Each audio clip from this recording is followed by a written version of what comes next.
152,5 km au programme de cette 5e étape de Paris-Nice 2003. Le départ a été donné à Aix-en-Provence avec notamment l'abandon du leader du classement général Dario Figo pour une gastro-entérite entre guillemets.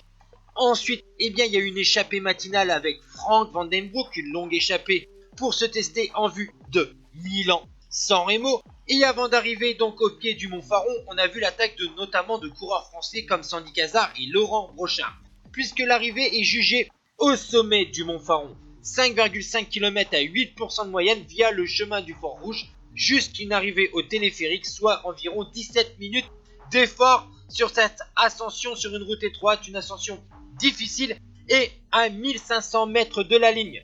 Comme en 2002, Alexandre Vinokourov a porté une attaque incisive sur les hauteurs de Toulon.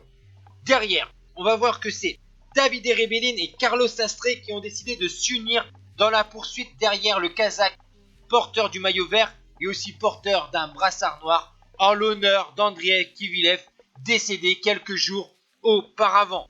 Le duo essaye de revenir sur Vinokourov il y a une dizaine de secondes, mais on voit surtout que c'est Sastre qui est le plus fort dans le duo de chasse, tandis qu'on attaque la partie un peu plus roulante de cette ascension.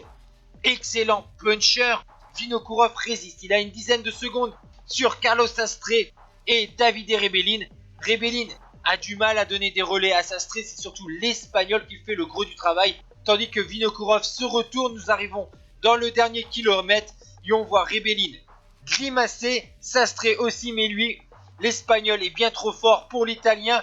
Le leader de la formation Gerald Steiner perd mètre après mètre dans ce dernier kilomètre, tandis que Vinokourov, lui, peut fêter sa victoire au sommet du Mont Faron. Vous voyez que Rebellin va même être débordé par David Moncoutier et Gilberto Simoni.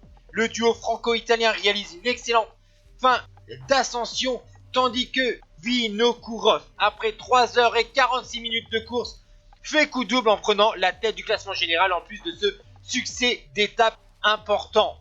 Derrière, on voit Gilberto Simoni, David Moncoutier rejoindre Carlos Sastre. L'Italien prend la deuxième place devant le Français et l'Espagnol. 5e place pour Laurent Brochard à 11 secondes avec Davide Rebellin. 7e, Bernabeu Armengol. 9e, Mikel Zarabeitia. 10e, Ivan Ramiro Parapinto de la Kelme. Sans oublier la belle 8e place de Samuel Sanchez de la formation Euskaltel.